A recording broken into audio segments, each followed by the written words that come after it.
Saraswati, the flowing one. She is the goddess who flows as language, insight, and sound. May Saraswati, goddess of knowledge, who is praised by the wise, who is the wife of the Creator, reside on my tongue. Hymn to Saraswati. Saraswati's name means the flowing one. And in one of her oldest forms, she is the goddess of a sacred river. It seems that once Shiva opened his third eye to destroy the world by fire, every deity panicked except Saraswati. She took the form of a river and carried the fire to the bottom of the sea, where it remains until this day.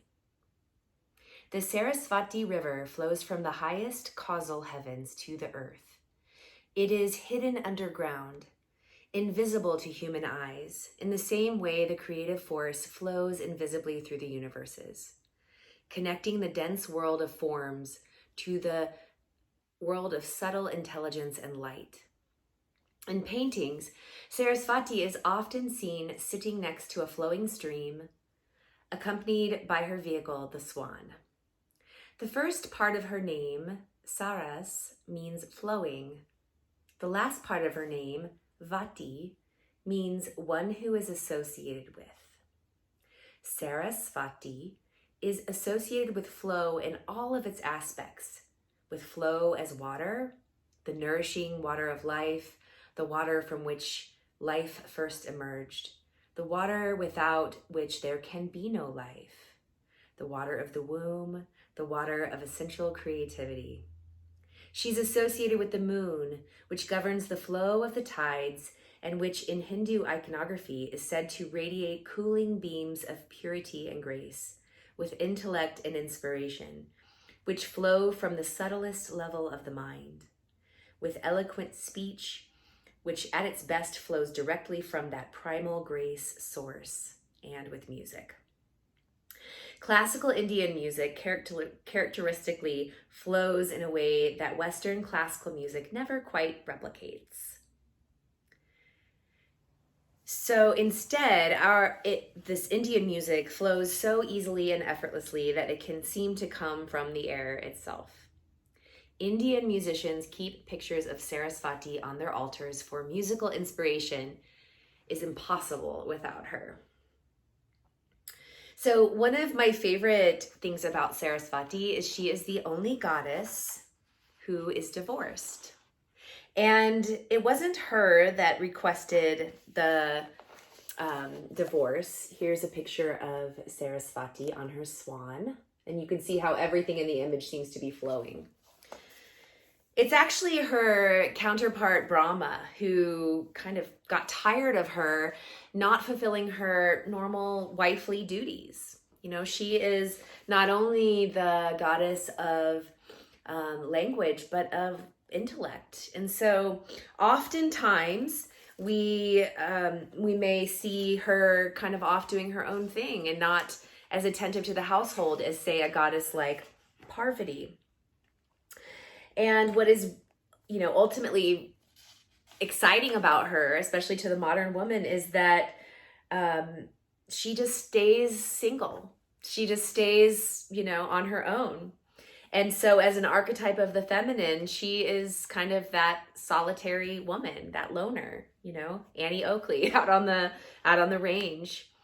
She's like the scholar at her desk, the yogini or the nun who gives up conventional life for something subtler, something more pure. She's like Jane Austen, writing her novels in the drawing room. She's the lonely woman scientist married to her lab, the dedicated violinist, the artist in her studio.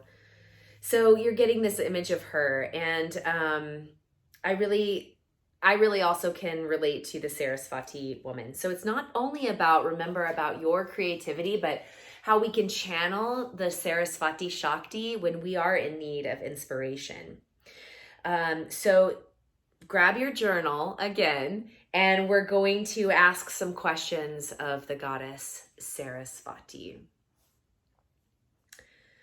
So when you feel ready to start to connect, we are going to contact Saraswati as the power of inspiration. Okay, so find a quiet place to sit or lie down and where you can be alone in contemplation. Of course, grab your journal as well and a pen. So I'd like you to start to entertain a question that concerns something important at in your life at this time. So it doesn't have to be something deep and profound, but it's best if it's a question that's important to you. Okay. Write your question down and read through it a few times. So this could be pretty much just anything that you are looking to gain inspiration on. So we're going to start to channel the Saraswati flowing energy of inspiration. As you imagine the goddess seated in front of you, her swan, the flowing nature of her being, I'd like you to ask her for an answer to your question, stating the question again clearly. Imagine the form of Saraswati before you. Recall the image of the goddess as a luminous beauty with almond eyes and lustrous black hair, milky skin with a hint of rose, delicate features, and a stringed instrument in her hands. Or simply just feel her presence and energy like a luminous white cloud all around you. Breathe with the sense that you are breathing Saraswati's flowing energy into your body and back out with each exhalation, allowing your question to flow towards her like an offering.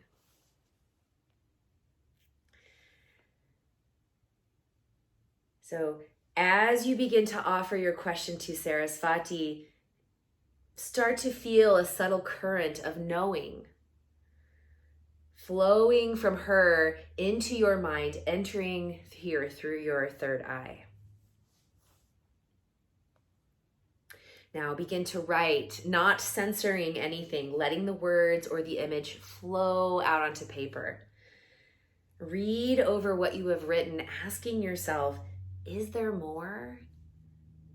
And take down whatever arises. Continue to connect into your Saraswati energy as a way to encourage your own creativity and your own solutions, right? So we're just pulling this energy out of ourselves, letting it flow. Okay, again, thank you so much for taking the time to connect into your Saraswati flowing energy. I hope you have a beautiful day. Namaste.